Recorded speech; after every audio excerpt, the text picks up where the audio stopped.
Si tu aimes mon contenu, n'hésite pas à t'abonner et à activer la cloche des notifications pour ne rien rater des prochaines vidéos. Pour aider ces vidéos à être mieux vues, n'hésite pas à mettre un pouce en l'air, à commenter et à partager ces vidéos. Sur ce, bon visionnage. Nous sommes le 18 avril 1867 quand ouvre à l'exploitation la ligne de Saint-Roch à Darnétal-Bifurcation, autrement appelée ligne Amiens-Rouen, exploitée par la Compagnie des chemins de fer du Nord. Une gare est construite et inaugurée en même temps que la ligne à 10 km de Saint-Saëns. C'est la gare de Montérolier-Buchy. Cette gare fut directement embranchée à une autre ligne en provenance de Clères. Cette ligne deviendra plus tard la ligne Motteville-Montérolier-Buchy. La gare fut bombardée pendant la Seconde Guerre mondiale à cause de ses embranchements et de l'importance pour l'armée allemande de la ligne Rouen-Amiens. À la fin de la guerre, un centre d'accueil pour les prisonniers de guerre, les déportés et les requis du service de travail obligatoire fut édifié. Une plaque à son emplacement nous le rappelle.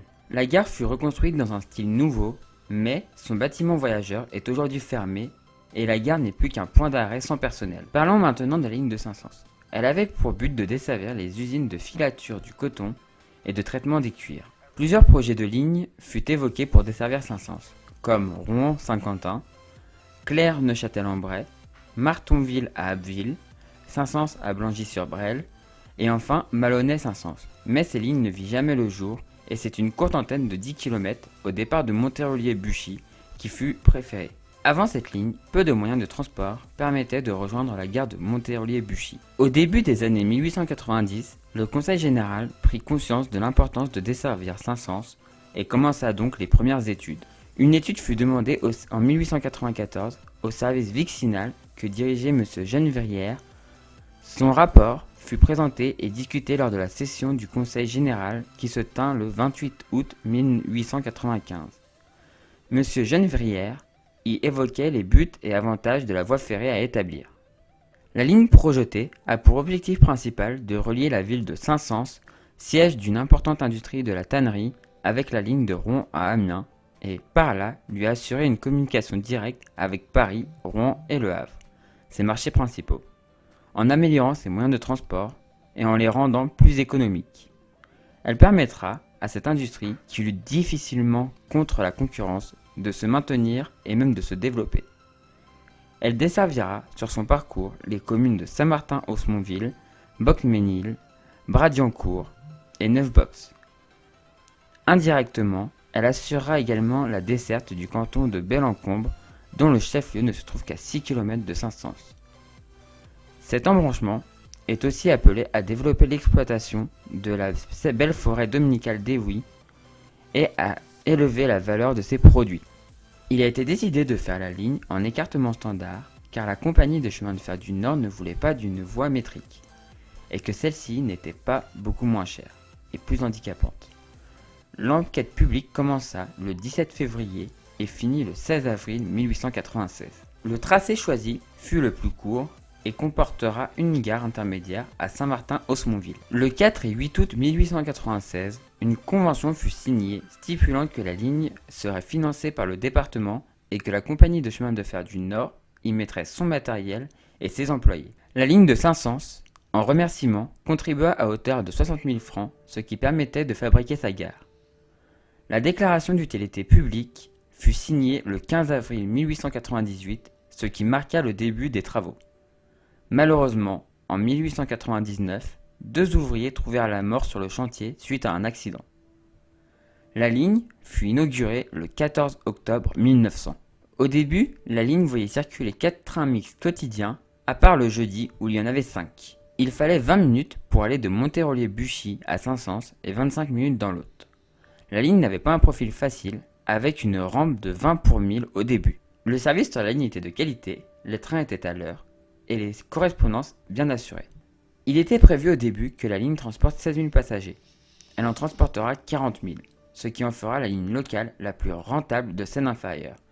Par contre, on attendait 15 000 tonnes de marchandises et on n'atteint que 10 500 tonnes sur les 2 premières années d'exploitation. On se rendit compte que les tarifs étaient trop élevés et on décida donc de baisser les tarifs sur les marchandises susceptibles d'être récupérées par la voie ferrée. Les chiffres ne se firent pas attendre et le trafic augmentèrent de 30% sur 2 années.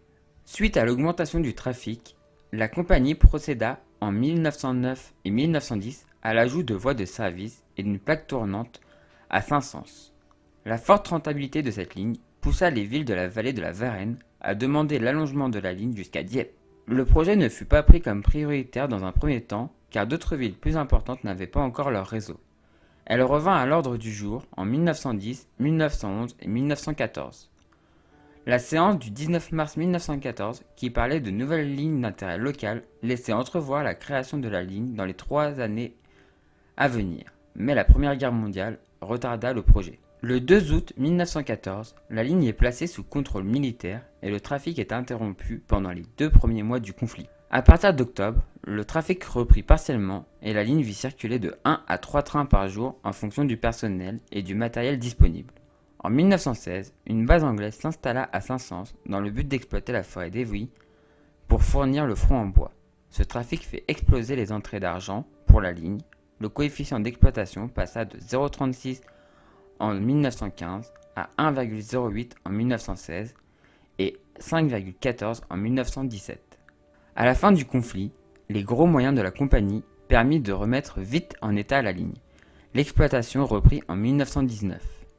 Dans les années 20, la ligne fut la seule ligne d'intérêt local de Seine-Inférieure à n'avoir pas besoin d'aide du département. En effet, le nombre de voyageurs transportés restait le même qu'avant-guerre malgré un train en moins. Le trafic marchandises fonctionnait toujours très bien grâce à la forêt qui servait à fabriquer des traverses de chemin de fer à Montérolier-Buchy. La ligne restait à l'équilibre et bénéficiaire même si on enregistrait de moins bons chiffres en 1922, 1923 et 1924 à cause de frais de modernisation comme le remplacement de traverses ou la mise en place de l'éclairage électrique en gare de Saint-Saëns. Lors de la séance du Conseil général du 27 avril 1923, il fut de nouveau question du prolongement jusqu'à Arques-la-Bataille.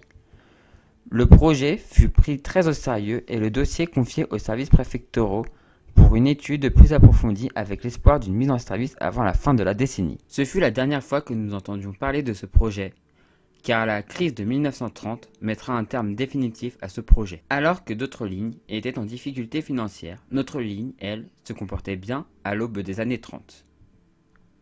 La crise de 1930 impacta fort la ligne, qui perdit en 1931 60% de son trafic, surtout en marchandises à cause de la diminution de la production de la forêt. En 1932, la ligne perdit 6000 voyageurs et 6000 tonnes de marchandises. En 1934, le Conseil général envisagea de fermer toutes les lignes d'intérêt local du département en raison de leur manque de rentabilité. Heureusement, cela ne se fera pas. Cependant, le 29 octobre 1934, il est décidé de fermer la ligne au trafic voyageurs et de reporter ce dernier sur des putains de bus! Le trafic marchandises resta en place et malgré un rehaussement du trafic en 1938 avec l'avènement de la SNCF, le coefficient d'exploitation reste bas, 0,55. Lors des premiers mois du second conflit mondial, le trafic est très réduit et seulement quelques trains de marchandises irréguliers parcourent la ligne pour desservir les riverains et du bois pour l'armée pendant la drôle de guerre. À partir du 22 juin 1940, la ligne est placée sous contrôle de l'armée allemande qui, en exploitant la forêt d'Evry, contribue à une montée du coefficient d'exploitation de 0,55 à 0,90. Mais le matériel se dégradait et les bombardements sur la gare de Montérolier-Buchy endommagèrent la voie. La voie fut même coupée le 27 avril 1944 par une bombe qui explosait peu après la gare de Montérolier-Buchy. Le trafic fut suspendu jusqu'à la fin du mois de juillet 1945. Après la libération, d'importants travaux furent réalisés pour remettre en état la ligne et y faire circuler 5 trains quotidiens. Malheureusement, celle-ci accusa un déficit de plus en plus grand de 966 000 francs en 1946 à 1 527 000 francs en 1948, à cause des industriels qui préféraient les camions. Le 25 janvier 1949, le Conseil général décide de réduire le trafic à 3 trains par jour. Cela sera exécuté le 4 avril de la même année. Malgré des travaux de grande ampleur, comme le changement des traverses et le remplacement des appareils de voie à Saint-Saëns, la fermeture de la ligne est plus qu'envisagée. Les riverains de la ligne se battront jusqu'au bout pour la sauver. Le conseiller général du canton, M. Paumel, aura notamment un discours le 4 décembre 1951 devant l'Assemblée générale. On m'a déjà qualifié de chef de gare. et mes paroles ont suscité quelques critiques de la part de l'Assemblée. Mais vous voudrez bien me permettre de vous dire que si la ligne de Saint-Saëns à Buchy est en déficit, il serait bon que l'on connaisse aussi les recettes qu'elle produit. Il y a des quantités de marchandises de toutes sortes qui partent de Saint-Saëns et qui rapportent à la SNCF, car les industries de Saint-Saëns et de la région expédient des grumes dans tous les coins de la France, et cela rapporte à la SNCF.